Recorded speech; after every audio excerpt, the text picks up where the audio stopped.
Once upon a time, there were 100 million people. They had different interests, different beliefs, different occupations, but for the most part, they got along pretty well. Then one day, a gang of a few hundred people showed up. Need to zoom in some more to see them. I know they're there somewhere. Zoom in. There they are. And this gang of a few hundred said to the throng of 100 million, "From now on, you all have to give us a cut of everything you earn." This is an accurate graphical comparison between the number of American taxpayers and the number of U.S. congressmen.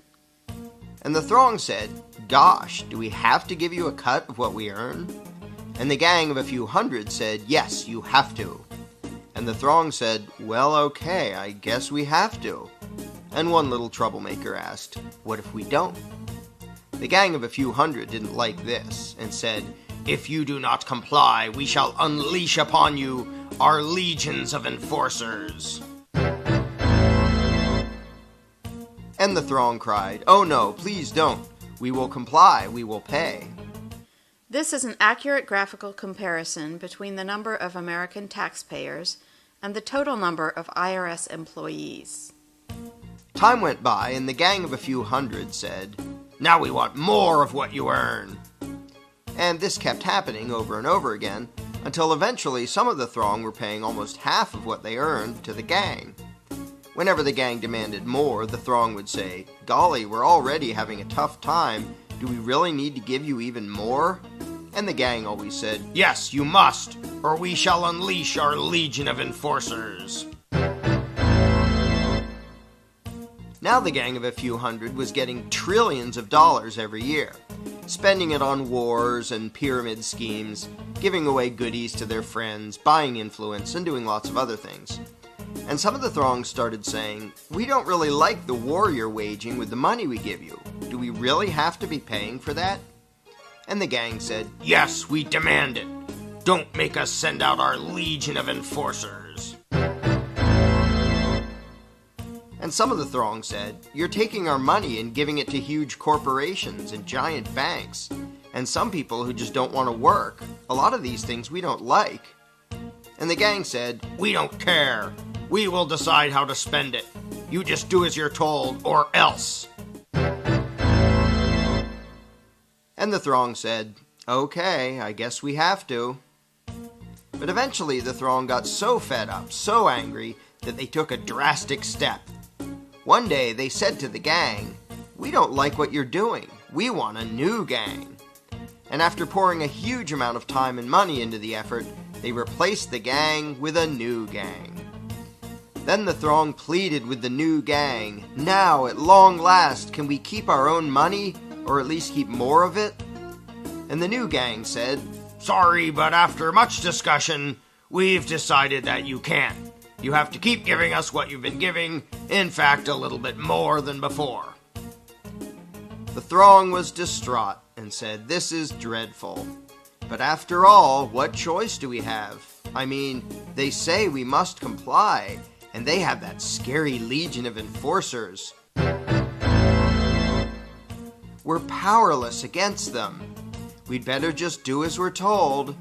So they did as they were told, got poorer and poorer, and lived miserably ever after.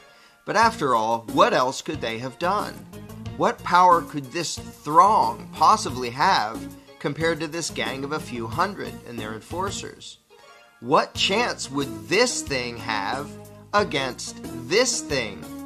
How could these 100 million people ever hope to successfully resist the awesome power of this tiny little dot? In case anyone missed this, let's review. Here's them. Here are their enforcers. Here's us. Them, us. Them, us. Does anything about this seem just a little strange to you? Are you perhaps wondering, why does the throng need the permission of the dot to do anything?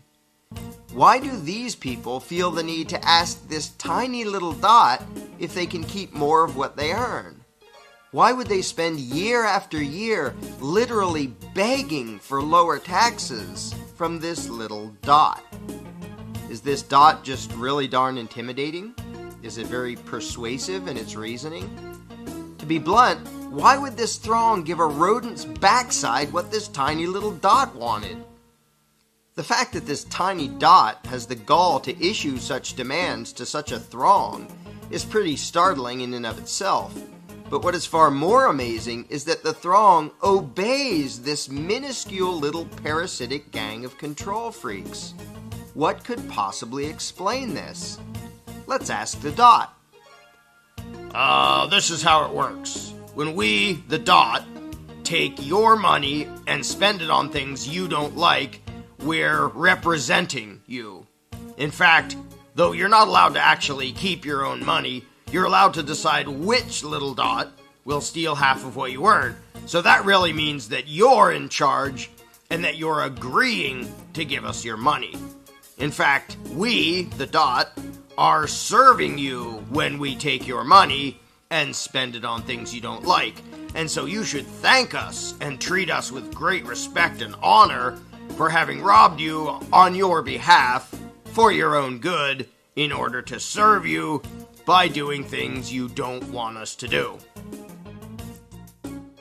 So there you have it. I hope that cleared everything up for you.